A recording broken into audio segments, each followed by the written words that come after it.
The Roman army was one of the most successful fighting forces of all time, and a significant factor in their success was their exceptional equipment. Weapons such as the gladius and the pila have become iconic symbols of military prowess throughout history. However, the Romans were not averse to technological advancements. Towards the latter stages of the empire, the Roman army underwent a substantial weapons overhaul, replacing much of its traditional weaponry with newer and more lethal alternatives.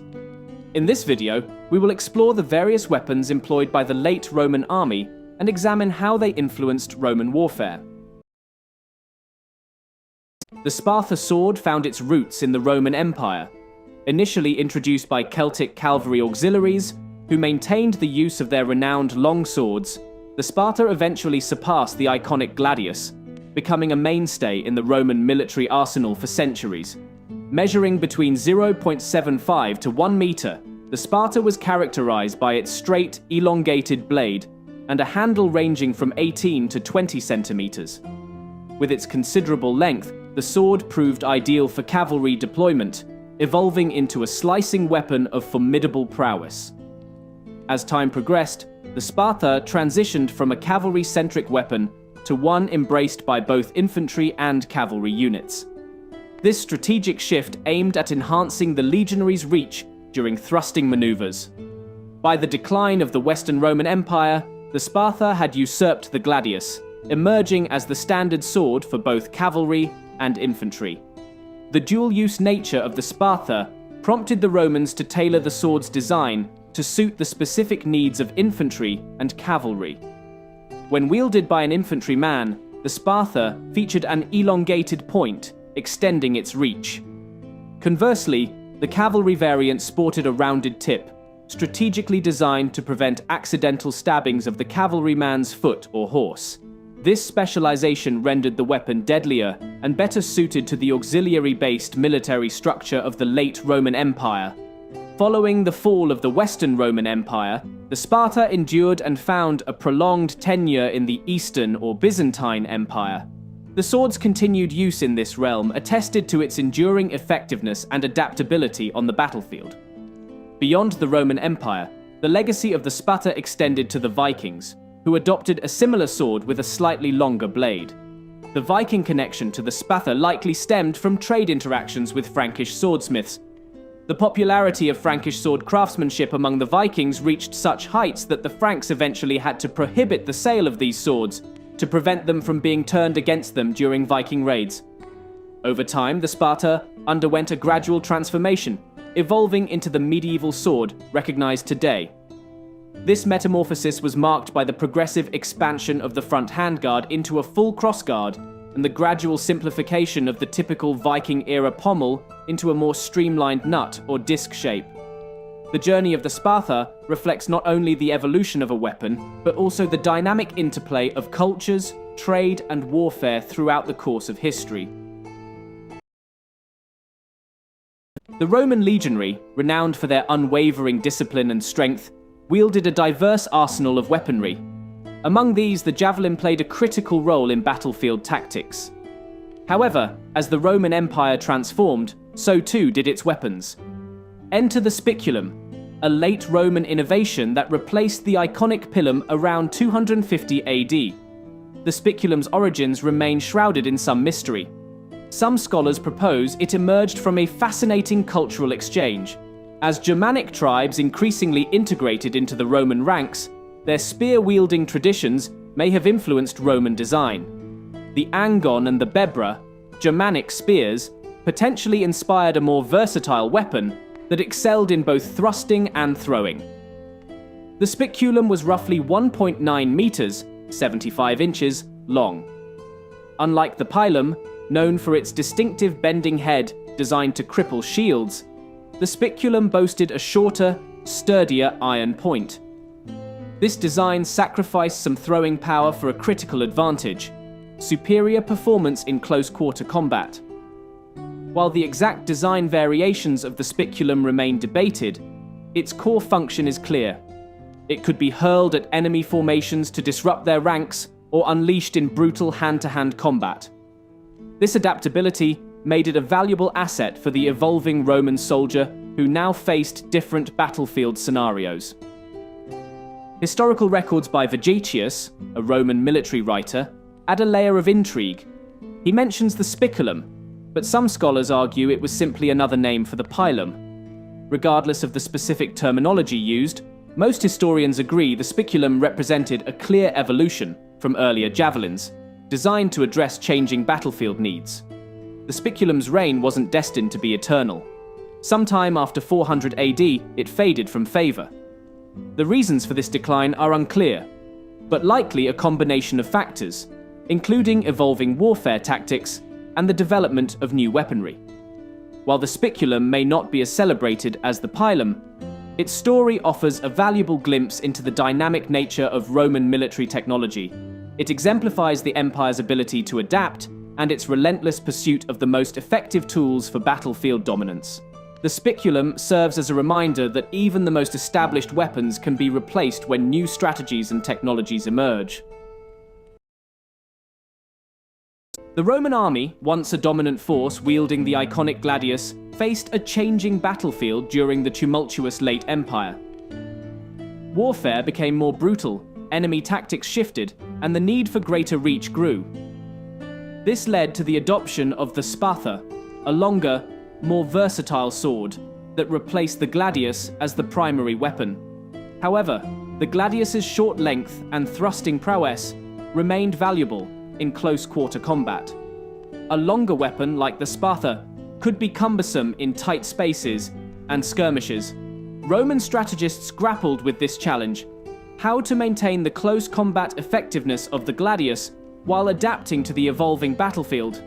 The answer arrived with the SemiSpatha, a smaller version of the Spatha that emerged during the late Empire. Roughly half the length of a standard Spatha, this compact weapon served a similar role to the gladius, a backup for situations where agility and quick thrusts were essential. There is also another theory surrounding the SemiSpatha, which is these swords may simply be recycled versions of swords that were already broken in combat. This would explain why there seems to be no standard size for a SemiSpatha, as they could just simply be broken swords with a handle put onto the end. While primarily used as a secondary weapon, or in close-quarter skirmishes, the SemiSpatha might have had additional applications. Some scholars theorize that its compact size made it a suitable sidearm for auxiliary troops or specialized units. Its portability could also have been advantageous for standard legionaries, allowing them to carry a secondary weapon without significant burden. The blade's ogival point, rounded tip, suggests a date later than 200 AD, distinct from the earlier, triangular-pointed Pompeian, Republican type. The blade length firmly places it within the short sword category, significantly shorter than the dominant Spatha of the period, 60 to 100 centimeters blade length. It also doesn't fit the 3rd century AD Kunzing type short sword find, due to its longer blade length, 23 to 39 centimeters. The 3-part hilt design, with a metal plate, wooden bone grip, and pommel, aligns with other Roman swords. Notably, the blade lacks the central groove, fuller, commonly seen in 3rd century Spathae and short swords. The SemiSpatha exemplifies Roman pragmatism in military technology. By adapting an existing weapon design to the demands of a changing battlefield, they ensured their soldiers remained equipped with effective tools for close-quarter combat. While the exact details of its use remain debated, the SemiSpatha's existence highlights the Roman army's ability to evolve its arsenal in the face of new challenges. The Plumbata, also known as the Martia Barbulus, wasn't your average javelin. Wielded by infantrymen across the vast expanse of antiquity and the Middle Ages, this fearsome weapon boasted a unique advantage: a lead-weighted head. This innovation transformed the Plumbata into a devastating tool for close-quarter combat, striking fear into the hearts of enemies. While the exact origins of the Plumbata remain somewhat shrouded in mystery, archaeological evidence suggests its first appearance among the ancient Greeks around 500 BC. However, the weapon truly rose to prominence in the hands of the Roman and Eastern Roman armies. Unfortunately, detailed written descriptions of the Plumbata are surprisingly scarce. The earliest known account comes from Vegetius, a Roman military writer who lived around 300 AD. His writings, documented later between 390 and 450 AD, describe the Plumbata as loaded javelins, wielded with exceptional skill by two Illyrian Roman legions. Vegetius's account paints a vivid picture of these legionaries' skill with the weapon. He details how emperors like Diocletian and Maximian bestowed special titles upon the Illyrian legions as they were known for their mastery of the Plumbata. Vegetius further explains how Roman soldiers carried an impressive 5 Plumbatae within their shields. This allowed them to inflict significant casualties on their opponents before transitioning to close quarters combat. Intriguingly, a late 4th century anonymous treatise hints at the existence of a spiked variant of the Plumbata. While archaeological evidence hasn't confirmed this specific design, the treatise provides a valuable glimpse into the Plumbata's likely appearance. It describes the weapon as a short arrow with a shaft-mounted weight, further solidifying the image of a compact and deadly projectile. The Plumbata's impact wasn't confined to the Roman era. Historical records suggest that similar war darts continued to be utilized throughout Europe well into the Middle Ages. This enduring presence speaks volumes about the Plumbata's lasting impact on battlefield tactics. Its unique design offered a distinct advantage, allowing soldiers to harass and disrupt enemy formations before engaging in hand-to-hand combat. In conclusion, the Plumbata, a deceptively simple, lead-weighted javelin, played a crucial role in shaping the Roman and Eastern Roman military for centuries. Its distinct design and devastating effectiveness solidified its place as a weapon revered for its ability to inflict damage and control the battlefield. While its use eventually declined as warfare evolved, the Plumbata's legacy serves as a powerful reminder of the ingenuity and deadliness of weaponry employed in the ancient and medieval worlds. The Plumbata may be a weapon of the past, but its story continues to capture our imagination, reminding us of the tactical brilliance and brutality that once dominated the battlefields of history. The minor SubArmalis was possibly the smallest type of javelin used by the Roman legionaries. The Roman legionary was a formidable force, equipped with a variety of weapons to dominate the battlefield. Among these was the lancea, a versatile spear often used for both throwing and thrusting. This adaptability led to a diverse range of lanceae, each with its own unique size and function. One such variant was the lightweight javelin, perfect for disrupting enemy formations before close quarters combat. The smallest of these javelins, the minor SubArmalis, offers a fascinating glimpse into the tactical considerations of the Roman army. The name minor SubArmalis itself is quite telling. Translated as small under the arm, it hints at the javelin's portability. Unlike their larger counterparts, these javelins were designed to be easily carried by legionaries. The ease of transport likely stemmed from their size. They were believed to be shorter than the legionary's oval shield. This characteristic is evident in a key piece of evidence: a relief sculpture unearthed at the legionary headquarters building in Mainz, Germany. Dating back to the later part of the 1st century AD, the relief depicts a legionary in action. He's shown running, a single minor SubArmalis held in his throwing hand. Notably, 2 additional javelins are tucked behind his shield, highlighting their compact nature. It's important to consider that space constraints on the column base might have limited the artist's portrayal of the javelin's full length. However, even taking this into account, the depiction aligns with the understanding of the minor SubArmalis's size. While the physical evidence for the minor SubArmalis is currently limited to this single relief, its purpose can be inferred from the role of other javelin types employed by Roman legionaries. These lighter projectiles were instrumental in disrupting enemy formations before close combat. Their advantage lay in their weight. Legionaries could carry significantly more minor SubArmalis compared to heavier javelins or spears. This translated to a greater number of projectiles launched in a single volley, potentially inflicting significant casualties on the opposing force. In conclusion, the minor SubArmalis stance is an example of the adaptability of the Roman legionaries' arsenal. Its compact size and ease of transport made it a valuable tool for softening enemy ranks with a hail of javelins before engaging in close combat. The Roman military employed a diverse arsenal of weapons, and the Arbalista stands as a particularly intriguing, yet enigmatic, entry in that list. Our understanding of this weapon hinges largely on a single source: Vegetius' Epitome Rei Militaris, a military treatise from the 4th century AD. In his book, Vegetius describes soldiers using manubalistae and arcubalistae in battle formations. While manubalista is generally translated as a handheld catapult, the term arcubalista literally translates to arch thrower, leaving its exact nature ambiguous. Was it a bow-based weapon, or something else entirely? Scholars debate this point. Some believe the arcubalista was simply another name for a handheld catapult, aligning with the manubalista. Others, however, see the distinction Vegetius makes as evidence for a different type of weapon. Further clues emerge in Vegetius' later writings. He differentiates between scorpions, earlier handheld catapults, and arcubalistae, alongside slings and staff slings. This grouping implies the arcubalista, like the others, was a handheld weapon. Adding to the mystery are Gallo-Roman reliefs from Salignac and Saint Marcel.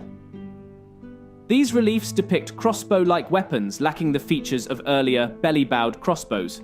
Notably absent are winching mechanisms for drawing the bow, suggesting a handheld design. Based on these reliefs, we have roughly figured out what the arcubalista looked like. The design features a self-bow or composite bow, both used by Romans, and lacks the steel prod seen in later medieval crossbows. The lack of depicted spanning devices suggests a hand-spanning mechanism. It's theorized the soldier, Arcubalistarius, would use their feet on either side of the stock and pull the string by hand. This implies a manageable draw weight for a handheld weapon. Based on the reliefs, estimations suggest a stock length of 60-70 centimeters and a bow length of around 130 centimeters. Arrows, rather than shorter bolts, might have been used due to the assumed longer draw length compared to later crossbows. The Saint Marcel relief hints at a revolving nut mechanism, potentially similar to later finds from Britain. This nut may have been released using a trigger bar or a rear handle, but the exact mechanism remains unclear. The arcubalista remains a topic of debate among scholars. While the available evidence suggests a handheld crossbow-like weapon, details regarding its exact design and operation are still being pieced together. While Roman cavalry were renowned for their versatility and weaponry, the Francesca, a throwing axe iconic of the Franks, is not one typically associated with their arsenal. Recent discoveries, however, have sparked debate. A tombstone from Gamzigrad, a Roman fort on the Danube, depicts a mounted soldier wielding an axe-like weapon. Could this be evidence of Roman adoption of the barbarian Francesca? The Gamzigrad tombstone portrays a horseman with a weapon that some interpret as an axe hammer. This type of weapon, typically secured to the saddle's front for easy access, aligns with cavalry tactics. However, the cutting edge poses a challenge. A careless rider could easily injure themselves. A more likely explanation lies in the confusion with the Francesca itself. The Francesca is a single-bladed axe, not a hammer axe, designed for throwing at close range. Interestingly, two axe heads unearthed at Burgh Castle, a Roman fort in Britain, share striking similarities with early Francescas. These heads feature an angled perforation for the shaft, a key characteristic of the throwing axe. The Francesca offered distinct advantages over traditional javelins. Its greater weight allowed for more impactful throws, potentially shattering enemy shields before close quarters combat. The Franks, who gave the weapon its name, employed this tactic effectively, hoping to disarm their opponents before charging in. However, the Burgh Castle axe heads lack the signature curved blade that defines the Francesca. This, combined with the lack of further archaeological evidence for widespread Roman use, casts doubt on the idea of Roman Francescas. Here's a more plausible scenario. The Burgh Castle axes could represent a regional variation of throwing axes used by specific auxiliary units recruited from Germanic tribes familiar with the Francisca. These units might have incorporated their own throwing axe traditions into the Roman military repertoire. Alternatively, the axes could be entirely unrelated to the Francisca, representing a regional throwing axe design adopted by Roman forces stationed in Britain. Without further evidence, it's difficult to say definitively. The Gamzigrad tombstone further complicates the picture. The depicted weapon might not be a Francisca at all. It could be a specific Roman cavalry axe hammer variant, or perhaps a stylized representation of a weapon type that doesn't have a direct archaeological counterpart. Ultimately, the Roman use of the Francisca remains unconfirmed. While the Burg Castle axe heads are intriguing, more evidence is needed to support the theory. The Gamzigrad tombstone, on the other hand, highlights the diversity of Roman cavalry weaponry and the potential for regional variations within the Empire's military machine. The late Roman Empire, particularly in the east, witnessed a shift in cavalry tactics. Facing the formidable horse archers of the Parthians and Sassanids, Rome needed to adapt. This led to the creation of cataphracts, heavily armoured cavalry reminiscent of medieval knights. These warriors relied primarily on long lances for devastating charges. However, close-quarter combat demanded a different weapon, one that could be more effective in tight spaces than the cumbersome lance. This is where the possibility of Roman cavalry using maces emerges, albeit shrouded in some mystery. The evidence for this theory is circumstantial, but intriguing. Firstly, historical accounts suggest a preference for maces among Roman auxiliaries from the province of Palestine. This is evidenced in the war against the Palmyrene Empire, where maces proved quite effective against the heavily armoured Palmyrene cavalry. This regional preference might have influenced Roman cavalry tactics, especially in the Eastern theatre. Secondly, a potential visual clue emerges from a 3rd century AD tombstone depicting Aurelius Alexianus. He appears to be wielding a club-like weapon. While interpretations vary, some scholars believe it could be a mace. However, there's another possibility: the fustes. The fustes was a heavy wooden club used for crowd control, lacking the offensive intent of a mace. Despite the lack of definitive proof, the logic behind using maces for Roman cavalry is compelling. From a mounted position, a cavalryman could swing a mace with significant momentum, delivering devastating blows in close combat. This advantage becomes even more apparent when considering the limitations of swords like the Spatha in tight spaces. Further strengthening the case is the documented use of bronze maces by cavalrymen in the later Byzantine Empire, considered an evolution of the Roman military tradition. This continuity suggests a potential precedent for maces in late Roman cavalry, although more concrete evidence remains elusive. In conclusion, the use of maces by late Roman cavalry presents a fascinating, albeit debatable, topic. While definitive proof might be lacking, the circumstantial evidence and the inherent logic behind the weapon's suitability for close-quarter mounted combat make it a theory worth considering. Further research and archaeological discoveries might one day shed more light on this enigmatic weapon and its potential role in Roman cavalry tactics. The late Roman Empire witnessed a resurgence of the Hasta, a familiar but modernized version of the early legion's spear. This shift in weaponry reflected a changing battlefield landscape, where reach and cavalry charges became increasingly dominant factors. Let's examine the characteristics and significance of this reintroduced weapon.